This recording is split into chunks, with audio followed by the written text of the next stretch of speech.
Nacional está de volta. Estamos chegando ao fim do programa, o último bloco. Foi uma conversa muito boa com o Pádua Teixeira. Ele é presidente da PKT, uma empresa de desenvolvimento de empresas e de pessoas. A gente está falando dessa situação de crise no Brasil, mas a gente não ficou falando só de desastre, não, durante o programa. Falamos aí da importância de ter estratégia, da gente se organizar, prever os possíveis problemas que a gente terá e também desenvolver a nossa liderança. Quem mais, quem menos, todos somos líderes. Então, como é que a gente se comporta com as pessoas, que atitudes a gente deve ter. E agora, Pádua, eu queria pegar esse fio da meada da liderança, que a gente terminou outro bloco, para falar um pouco da postura dos liderados. Ninguém pode dizer na vida que nunca vai ser líder e que nunca vai ser liderado por alguém. Volta e meia a gente troca os papéis. Quando a gente está numa função de liderado, o que é importante? Quando a gente quer galgar um espaço, o que a gente tem que ter em vista? Olha, não existe hoje liderado, só liderado, né? Ele sempre assume um papel de liderança, depende da dimensão, né? Você fala, poxa, um presidente de uma empresa. Um presidente hoje de uma empresa, ele responde a um conselho. O conselho responde aos acionistas.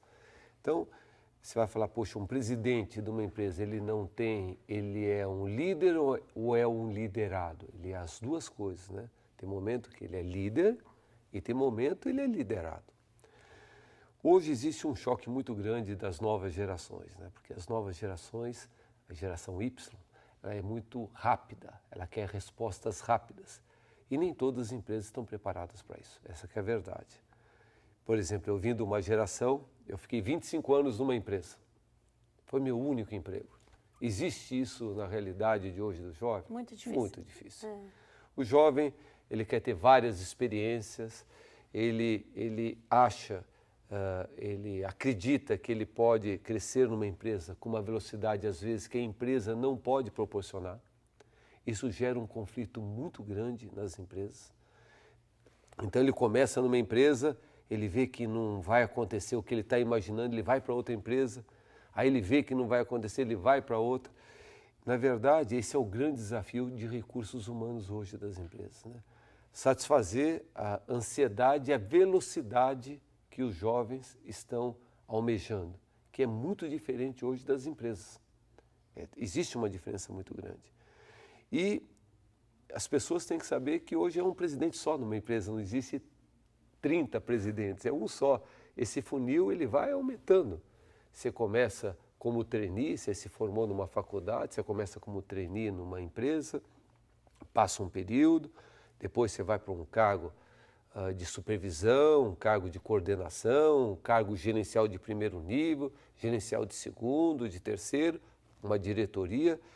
E esse funil, cada vez, né, você tem 20 gerentes, às vezes tem 2 diretores só. E o jovem precisa entender que quanto mais ele se capacitar e não enxergar como objetivo pessoal só isto, porque a vida é um conjunto de coisas, né? Acho que o desafio da vida não é só crescer numa empresa, é crescer como pessoa, como ser humano. Como ser humano. E isto que precisa ficar bem claro no desenvolvimento dos jovens. Ele não pode almejar só isso, ele tem que se preocupar com o entorno de tudo isso. Conjunto. Com um conjunto de coisas. Porque a busca é positiva, né? É ótimo, é ótimo. Aliás, quem não busca, quem não arrisca não petisca. Exato. Isso é fundamental, essa vontade, o querer crescer.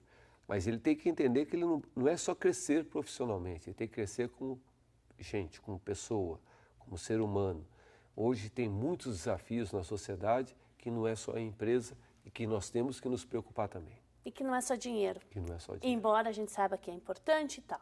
Agora, eu queria, nessa sua fala, eu selecionei 2 aspectos assim, que eu considero importante para a nossa discussão. O primeiro elemento, você falou, olha, da empresa normalmente tem o trainee e vai subindo de cargo. Mas e aquelas empresas que não têm um plano de carreira? Que dicas você dá para essa empresa e para esses funcionários? E quanto à questão de você investir no funcionário? Você viu que aquela pessoa tem talento, tem habilidade, não, eu quero investir nele. Como é que você enxerga essa relação? Inclusive com essa nova geração, né?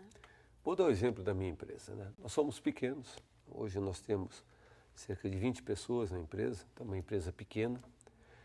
E você fala, poxa, eu vou ter cargos, funções de crescimento para todos que estão lá? Não. Eu vou ter durante um período. E nós desenvolvemos um programa muito interessante, que é o desenvolvimento da competência das pessoas, né? Então, ela executa as suas atividades cada vez mais com competência. Não sei se você viu os últimos dados sobre o Brasil.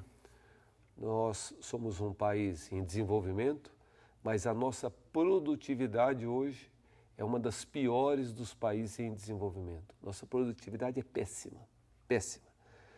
No ranking, eu acho que das 50 empresas que foram pesquisadas, o Brasil está em 42º. Não temos mão de obra? A nossa mão de obra, a qualificação dela, a adequação dela ao mercado que a gente hoje tem.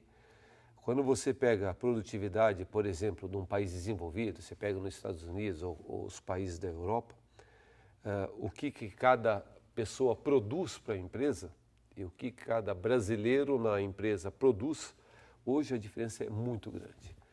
Eu morei na França durante 4 anos e trabalhei lá, e então eu pude evidenciar essa diferença que é muito grande. Então, hoje, as pessoas têm que se preocupar muito com a sua formação pessoal, com a sua capacitação. E quando você vê os executivos hoje, por exemplo, a Fundação Dom Cabral hoje, ela forma 40 mil executivos por ano. É uma amostragem importante. Sim. Mas quando você vê a quantidade de executivos que não têm essa condição de formação, é enorme. Então, a capacitação das pessoas e dos jovens, eles têm que entender que isto vai ser o futuro deles. E a concorrência hoje está cada vez mais difícil para crescimento, para desenvolvimento. E muitos jovens estão tendo experiências fora, que eu acho extremamente positivo, para trazer essa produtividade, esse conceito para nós aqui no Brasil. Eu queria encerrar esse bloco. A gente falou hoje de como as empresas lidarem com a crise. Que ações concretas você vê? O Brasil vai se estender essa crise para 2016, com certeza vai levar um tempo para se recuperar. Brasil e mundo, vamos falar da nossa realidade. Que dicas você dá para as empresas vencerem a crise? E tem empresas que sempre se deram muito bem e que não se afetaram por isso, mas ninguém sabe o que pode acontecer. Que ações concretas você dá aí para lidar com essa situação econômica do Brasil? Olha, se você me permitir, eu quero falar das empresas e das pessoas, né? Sim. O brasileiro tem uma característica muito importante, que ele é um otimista. Coisa que não acontece em muitos países que eu já visitei. Então, esse otimismo, ele é fundamental.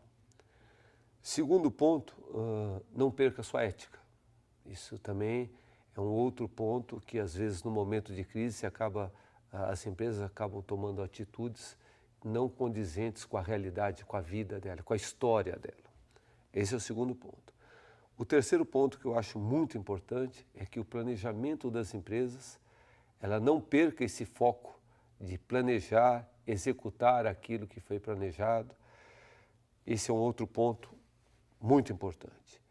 Quarto ponto é que as empresas, elas têm que continuar investindo no capital humano, nas pessoas. Não pode abandonar. E nos momentos de crise, você fala, poxa, as empresas têm que reduzir os seus custos. Exato. Tem que reduzir os seus custos. Aliás, ela tem que fazer isso sempre, não é só em crise. Em casa também, né? Em casa, na vida da gente. Exato. Quando eu falo produtividade, é produtividade nesse senso amplo. Nós temos que ser produtivos em tudo. Na execução das coisas, na rapidez com que nós executamos as nossas atividades. Então, as empresas têm que ter foco em velocidade, desenvolver melhor, cada vez mais, a sua área comercial. Eu acho que a área comercial de uma empresa, nesses momentos de crise, faz uma grande diferença quando ela é bem desenvolvida. E cuidar da qualidade do seu produto. Aliás, isso a gente sempre fala uma palavra em inglês que se chama must. Isto é indiscutível, né? O must, para mim, é uma coisa indiscutível. Qualidade hoje é uma coisa que não pode ser discutida mais nas empresas. Elas têm que ter isso. Tem que ter. Isso tem que fazer parte do DNA da empresa. Ela não pode abandonar isso nunca. Porque se ela abandonar os seus princípios, a sua qualidade, a sua essência, a chance dela entrar no buraco é muito grande, principalmente em crise. E nós estamos à disposição das empresas que elas precisarem de alguma orientação, e para nós será um tremendo prazer. Aproveitando o embalo, eu gostaria que você deixasse os contatos, então, para o pessoal entrar em contato, caso queira. Então, o nosso endereço hoje aqui em Campinas, ela fica na Odila Maia Rocha Brito 394, a nossa sede própria. O nosso e-mail é pkt@pktdesenvolvimento.com.br, tá certo? Ou se alguém quiser falar comigo pessoalmente, é padua@pktdesenvolvimento.com.br. Vai ser um prazer enorme. Com certeza, olha, tem muita gente assistindo, microempreendedores, pessoas que estão aí começando o seu negócio, pessoas que já estão consolidadas. Se quiserem uma orientação, vocês vão sair muito satisfeitos, porque o Padua hoje pode trazer um panorama bacana para a gente de como a gente deve agir na empresa, no trabalho, na nossa vida pessoal, para a gente poder também crescer como pessoa. E com certeza, Pado, o Brasil também pode crescer se a gente fizer uma análise aí de como a gente deve agir daqui para frente e parar de oprimir as pessoas, né? Eu acho que isso é uma coisa que não cabe. Eu acho que nós estamos num momento, Simone, um momento ímpar do Brasil. Eu acho que o envolvimento da sociedade nesse momento, mas um envolvimento efetivo, proativo, positivo da sociedade, vai ajudar muito. Mas não só ajudar muito, na minha opinião, vai ser fundamental. Exatamente. E vocês aí de casa, se quiserem enviar sugestões para a gente, nós também aceitamos. Nosso e-mail, nosso portal, nosso telefone. Liga, entra em contato com a gente. Vai ser uma alegria falar com o nosso público aí de casa. Sugira assuntos que vocês acham importantes a gente falar. Nós vamos trazer especialistas. Agradecemos a companhia de cada um de vocês. Um grande abraço. Até o próximo programa.